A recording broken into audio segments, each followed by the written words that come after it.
परम पूज्य बाबा साहब डॉक्टर अंबेडकर, सम्राट अशोक, भारत भूमि पे जन्मे सभी संत महापुरुष, जिन्होंने इस भारत को पूरे विश्व में एक ऐसी पहचान दिलाई कि आज भी भारत संसार में ना मिटा है ना मिटेगा। जैसा खड़ा था वैसा खड़ा है, आज भी लड़ा है, कल भी लड़ा था और कल भी लड़ेगा। क्या बात।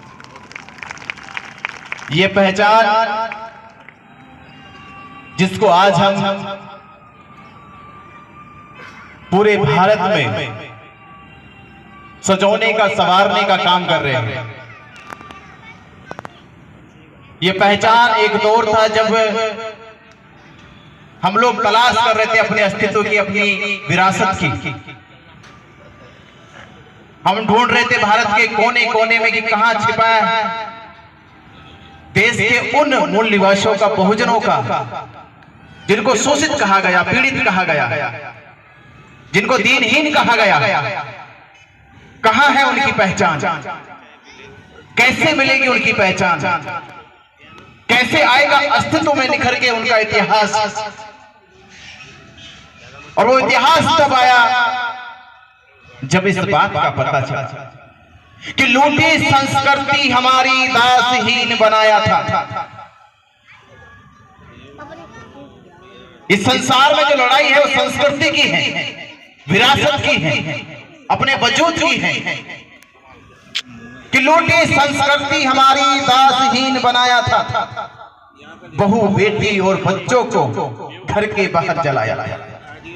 आंखों से टपके आंसू कोई फरियाद सुन ना पाया था। आंखों से टपके आंसू कोई फरियाद सुन ना पाया था। होता रहा शोषण हमारा, होता रहा शोषण हमारा। आज हम टाई लगाकर चलते हो, कोट पैंट पहनकर चलते हो। आज आपको देखने वाले लोग बाबूजी कहते हैं, साहब कहते हैं। इस साहब कहने का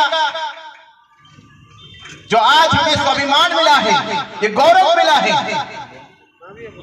ये उस दौड़ की गाथा है जब हमारी आंखों से आंसू टपक रहे थे, कोई फरियाद सुन ना पाया था और होता रहा शोषण हमारा। कोई अल्लाह, ईश्वर, देवी देवता जमीन पे उतर के ना आया था। और लिया जन्म भीम ने, जगत में पढ़ लिख कर अनूठा ज्ञान पाया था। लिया जन्म भीम ने, जगत में पढ़ लिख कर अनूठा ज्ञान पाया था। और तोड़ उन मनुवादी जंजीरों को इस देश के शोषित पीड़ितों को आजाद कराया। और जब आजाद हो गए तो आजाद समाज क्या करता है? आजाद समाज हाथ पे हाथ धर के नहीं बैठता, बड़े बड़े बंगले बनाकर नहीं रहता, बैंक बैलेंस बनाकर आराम से नहीं सोता।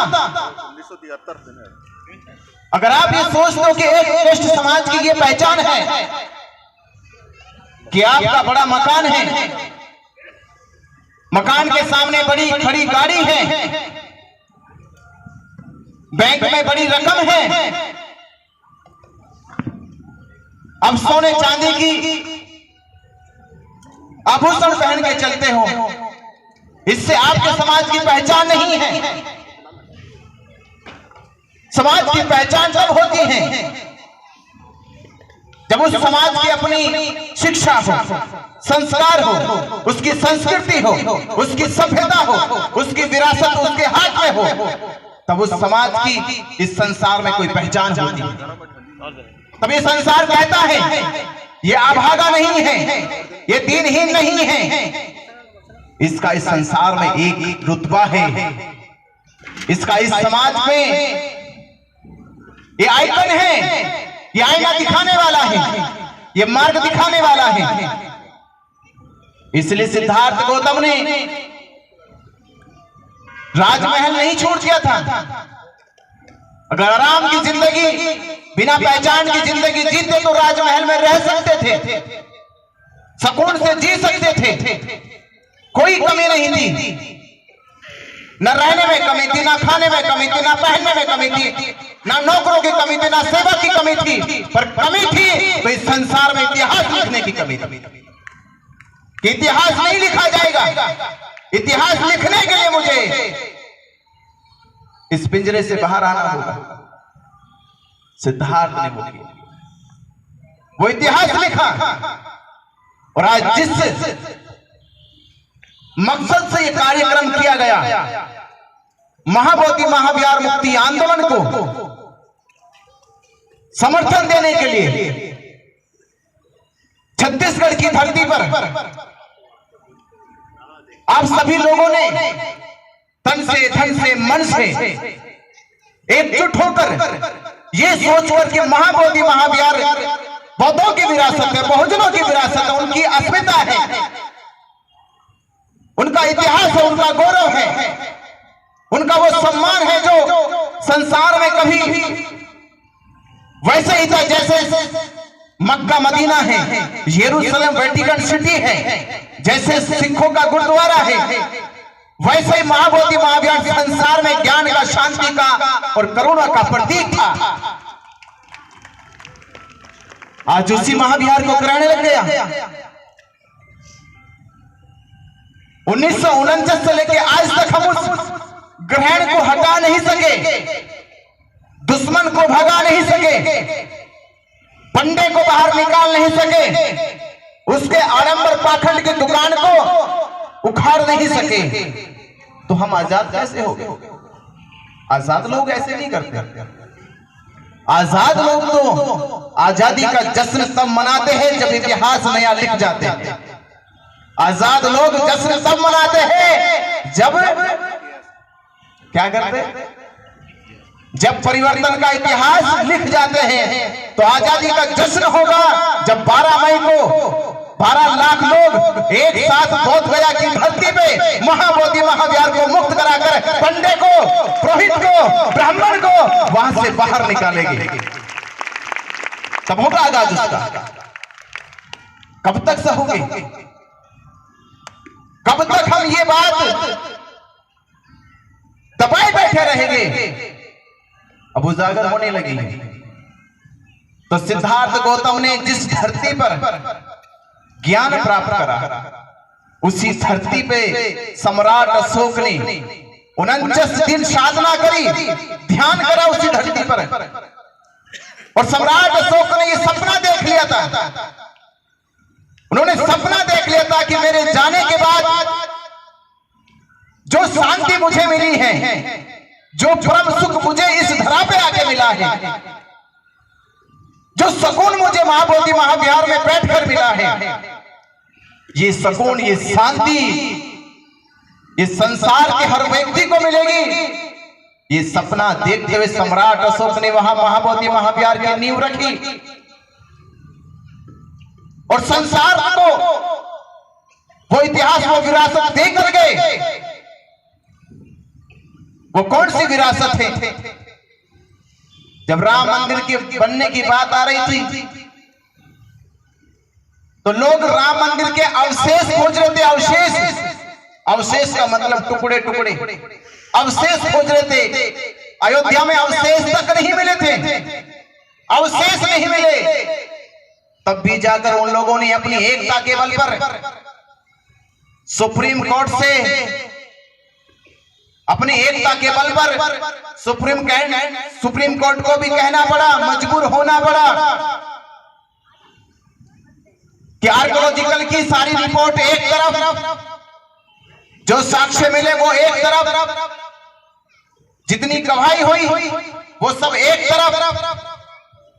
ये फैसला करोड़ों हिंदुओं की भावना की, आस्था को ध्यान रखते हुए उनके पक्ष में सुनाया जाता है। ये तब सुनाया जाता है जब राम नाम का अवशेष भी अयोध्या में नहीं था। पर हम जिसकी लड़ाई लड़ रहे हैं वहां अवशेष नहीं है, वहां अवशेष नहीं है, वो विशेष है जो आज से 2300 साल से लगातार खड़ा है। हमें अवशेष नहीं देने हैं। 4.5 फीट की तथागत की मूर्ति है, मंजिली इमारत तथागत बुद्ध के बिहार की है। और कुछ पंडे कहते हैं कि ये धरती तो शिव की धरती है, ये धरती तो विष्णु की धरती है। मैंने कहा भाई अगर शिव की धरती है तो हमसे मत पूछो, हमारे लोगों से मत पूछो, हमसे मत पूछो, हमारे लोगों से मत पूछो। जाओ दिल्ली की सर्वोच्च शैक्षिक संस्था है, दिल्ली यूनिवर्सिटी में चले जाओ, जेएनयू यूनिवर्सिटी में चले जाओ। और देश में भी बात ना बने तो दुनिया की ऑक्सफोर्ड कैम्ब्रिज यूनिवर्सिटी में चले जाओ, हमारे लोगों से मत पूछना। हो सकता है कि हमारे लोग भावुक होकर अपने पक्ष में बोल दे, अपने लोगों से पूछना, उन पंडे पुरोहितों के बच्चों से ही पूछना जो दिल्ली यूनिवर्सिटी में पढ़ते हैं, जेएनयू में पढ़ते हैं, ऑक्सफोर्ड में पढ़ते हैं, कैम्ब्रिज में पढ़ते हैं। उनसे पूछना जाके कि बौद्ध गया क्यों प्रसिद्ध है। हमसे मत पूछना, उनसे पूछना कि बौद्ध गया की धरती क्यों प्रसिद्ध है। पूछना उससे बुद्ध के नाम से प्रसिद्ध है या शिव के नाम से प्रसिद्ध है। तो आवाज आएगी बुद्ध के नाम से प्रसिद्ध। दुनिया का एक भी वोट आपके पक्ष में नहीं आ सकता। और देश को ये झूठा प्रचार किया जा रहा है, बच्चे को पढ़ाया जा रहा है कि बौद्ध गया क्यों प्रसिद्ध है। इस धरती पर सिद्धार्थ गौतम बुद्ध बने इसलिए प्रसिद्ध है। अरे शिव को तो आपने अपने शास्त्रों में भी लिखा, हमने भी चलते चलते पढ़ लिया था कि शिव की तो दो ही धरती, काशी और कैलाश है, तीसरी तो हमने भी नहीं पढ़ी। आपके शास्त्रों में लिखा है कहीं कहीं कि शिव की जो दो धरती है काशी और कैलाश है। बौद्ध गया को कहना तो कोरी बकवास, बौद्ध गया को कहना तो तुम्हारी कोरी बकवास है। अब ये बकवास तुम्हारी पकड़ी गई, देश के सामने जब हकीकत आ गई, मुसलमान सपना देखता है कि मक्का मदीना जिस ख्वाब से जाता है, जिस सपने से जाता है, और जब पहुंच जाता है तो उसका सपना टूटता नहीं है, उसकी उमंग कम नहीं होती, उसकी जिज्ञासा कम नहीं होती। जब कोई ईसाई यरूशलेम वेटिकन सिटी जाता है चर्च के प्रार्थना करने के लिए, वो जिस उमंग से जाता है, जिस खुशी से जाता है, जिस उत्सव से जाता है, उसका उत्सव, उसकी उमंग कम नहीं होती बल्कि 10 गुना बढ़ जाती है। पर जब देश का बौद्ध, देश का बुद्धिस्ट जिस उमंग से जाता है, जिस खुशी से जाता है कि मैं बौद्ध गया जाऊंगा, उस पावन धरती पे जाऊंगा, उस पवित्र धरती पे जाऊंगा जहां सिद्धार्थ बुद्ध बने हैं, मैं उस धरती को नमन करूंगा, मैं भी जीऊंगा उस शांति को, सुकून को, जहां पर सम्राट अशोक ने संकल्प लिया था कि ये अखंड भारत बौद्ध बनेगा, मैं भी उस धरती को नमन करूंगा। हम जिस उमंग से के जाते हैं, जिस खुशी से जाते हैं, हमारी खुशी जाने के बाद कम हो जाती है। हम तो ये सोचते हैं यहां शांति होगी, और शांति से पहले वहां अशांति फैलाने के लिए पंडे ने घंटी बजा दी, और हम देखते रहे, हमारे लोग देखते रहे, वो हमारी कपार पे घंटी बजाता रहा, हमें होश नहीं आया, हम नींद से नहीं जगे, घंटी नहीं बजाई, उसने तो बगल में बैठ के शिवलिंग बनाकर जल भी चढ़ाना शुरू कर दिया। केवल शिवलिंग ही नहीं बनाया, उसने तो डेरा जमा लिया अपना, साल के साल वहां पर मरे हुओं को जिंदा, साल के साल मरे हुए के लिए भोजन की भंडारा लगाया जाता है, वहां पे पिंडदान कराया जाता है, पंडे पुरोहित बड़ी रकम कमाते वहां से। ये सब हमारी आंखों के सामने होता रहा। क्या दुनिया में ऐसा किसी धर्म स्थल के साथ हुआ? मुसलमानों के साथ नहीं हुआ, सिखों के साथ नहीं हुआ, ईसाइयों के साथ नहीं हुआ, जैनियों के साथ नहीं हुआ, तो फिर बौद्धों के साथ नहीं हुआ? क्योंकि इस दुनिया में और इस आडंबर पाखंड को कोई उखाड़ने वाला, उसकी जड़ों को मिटाने वाला अगर कोई भारत में पुत्र पैदा हुआ तो बुद्ध हुए। बुद्ध थे जिन्होंने ब्राह्मणवाद की जड़ों को उखाड़ने का जो बीड़ा उठाया, जो अपना धम्म चक्र परिवर्तन सारनाथ में चलाया। और उसी बीड़े को जब बाबा साहब डॉक्टर अंबेडकर ने 1935 में कहा, 1935 में क्या कहा बाबा साहब अंबेडकर ने? मैं हिंदू धर्म में पैदा हुआ, ये मेरे वश की बात नहीं थी। मैं हिंदू धर्म में पैदा हुआ, ये मेरे वश की बात नहीं थी, पर मैं इस धर्म में मरूंगा नहीं, ये मेरे वश की बात है। ये मेरे वश की बात है। ये 1935 में कहा।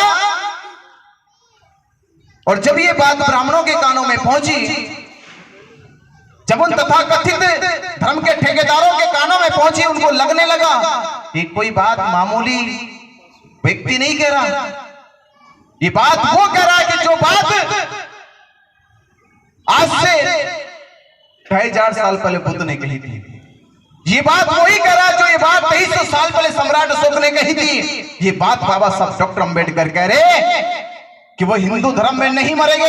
इसका मतलब ये है देश का करोड़ों लोग हिंदू धर्म में रहेगा भी नहीं, जिएगा भी नहीं, खाएगा भी नहीं, बैठेगा भी नहीं, उठेगा भी नहीं, उनके किसी क्रियाकलाप संस्कारों को मानेगा भी नहीं।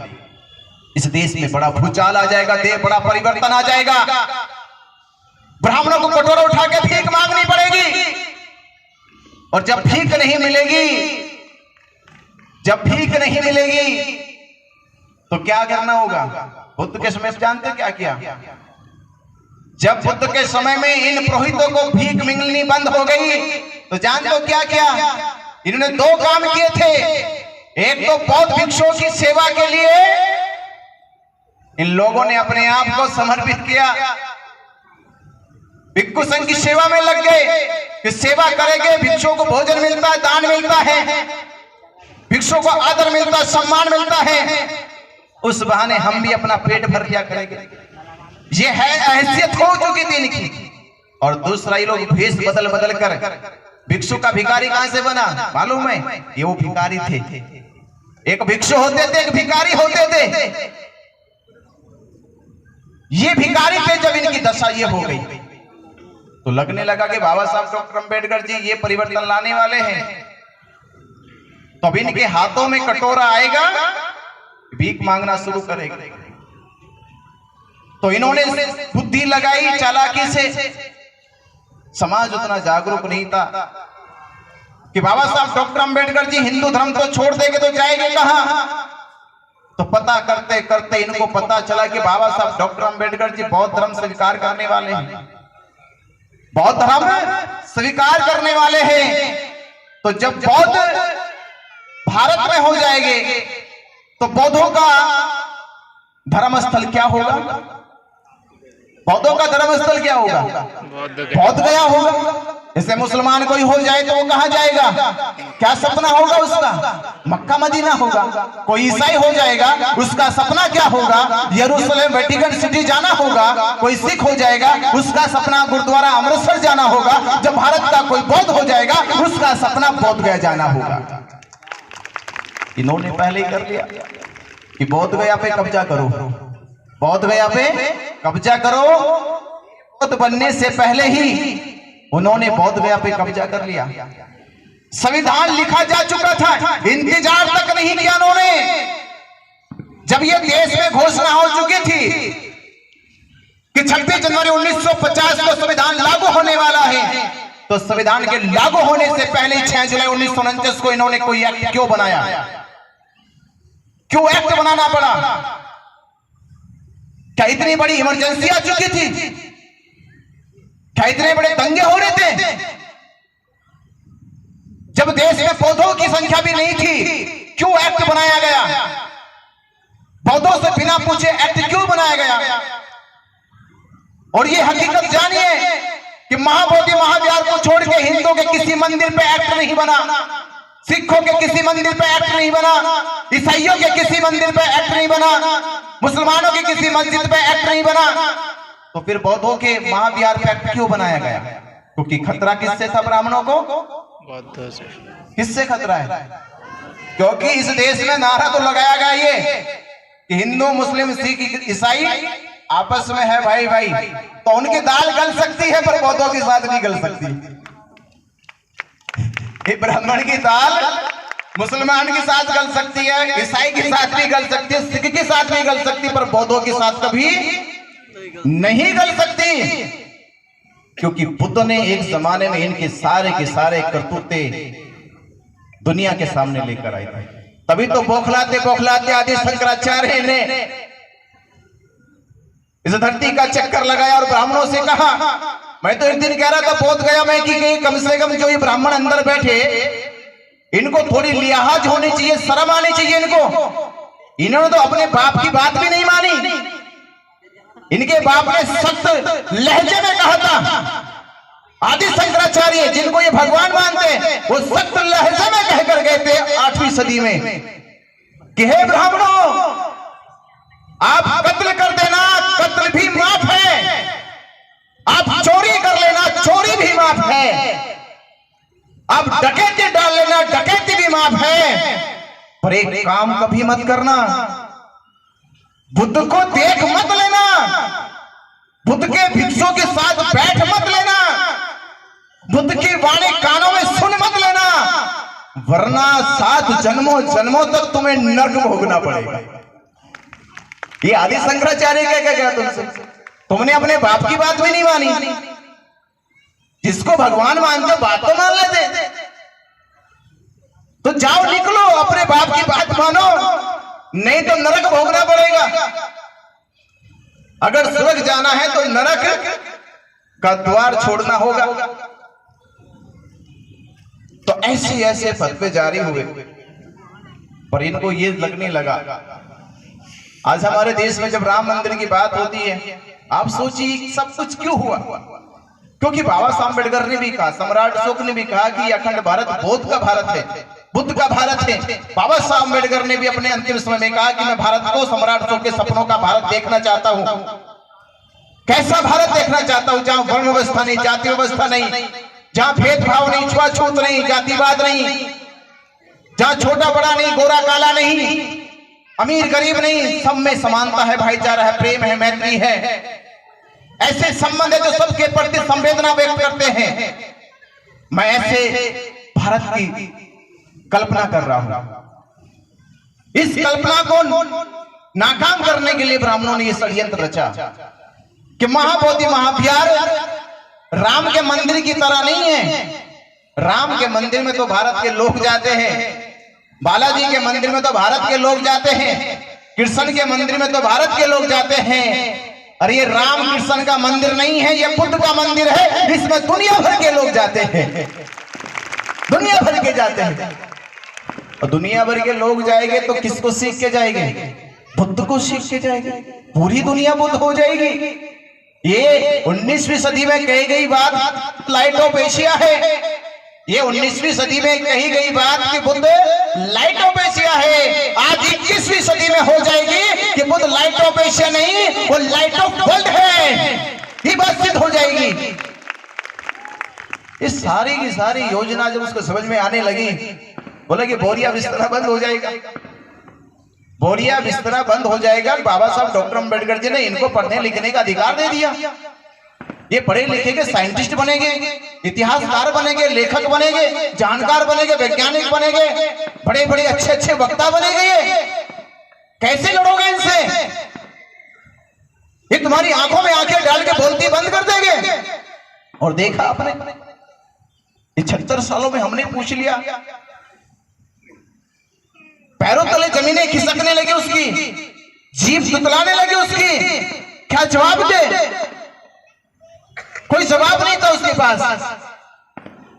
अब एक हिंदू पुजारी है, हिंदू पुजारियों को सख्त हिदायत दी गई कि अपने शास्त्रों के अनुसार वो अपने धर्मस्थलों में जाके पूजा पाठ करे, बुद्ध के महाविहार में ना करे।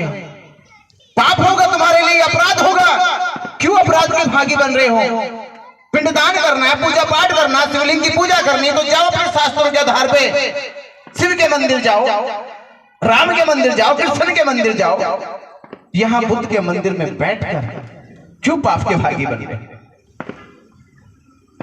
ये सारे सवाल मैं तो कह रहा हूं, ये लगातार हम पूछते आते, जानते आते, तो शायद हो सकता था कि बीटी एक्ट तो रद्द बाद में होता, ब्राह्मण पहले भाग के खड़ा होता है यहां से, वो छोड़ के भाग जाते हैं यहां से। चलते हुए जो भी कुछ हुआ, अब वक्त यही आ गया, आंदोलन की अब सीमा अब ऐसे आगाज की ओर है जो इंतजार कर रही है आपका, जो तलाश कर रही है, जो 135 सालों से महाबोधि महाविहार इंतजार कर रहा है, जो रोज पुकार रहा है कि कब आएंगे मेरे वारिस, कब आएंगे बुद्ध के अनुयायी, कब आएंगे सम्राट अशोक के सिपाही, और कब आएंगे बाबा साहब अम्बेडकर को चाहने वाले उनके वो दूत, वो सपूत, जिनको बाबा साहब डॉक्टर अम्बेडकर जी ये कहते थे कि मेरा एक राजरत्न चला गया, पर मैं ऐसा काम करके जाऊंगा कि इस घर में, इस भारत के हर घर में जन्म लेने वाला वो राजरत्न होगा। मैं हर घर में राजरत्न देकर जाऊंगा। तो महाबोधि महाविहार उन्हीं राजरत्नों को तलाश रहा है। वो कहां है? तो तलाश पूरी होने जा रही है। तो 12 मई को चलने की तैयारी हो रही है। 12 मई को चलने की तैयारी हो रही है और पंडित पुरोहित की भागने की तैयारी हो रही है। तो आप चलने की तैयारी करो, वो भागने की तैयारी करेगा। बस आपके हाथ में, आप चलने की तैयारी करो, वो भागने की तैयारी करेगा। तो 12 तारीख 12 लाख बौद्ध एक साथ बोध गया पहुंचकर अपनी विरासत को, अपने महाविहार को मुक्त कराओ, पंडे को महाविहार से दूर भगाओ।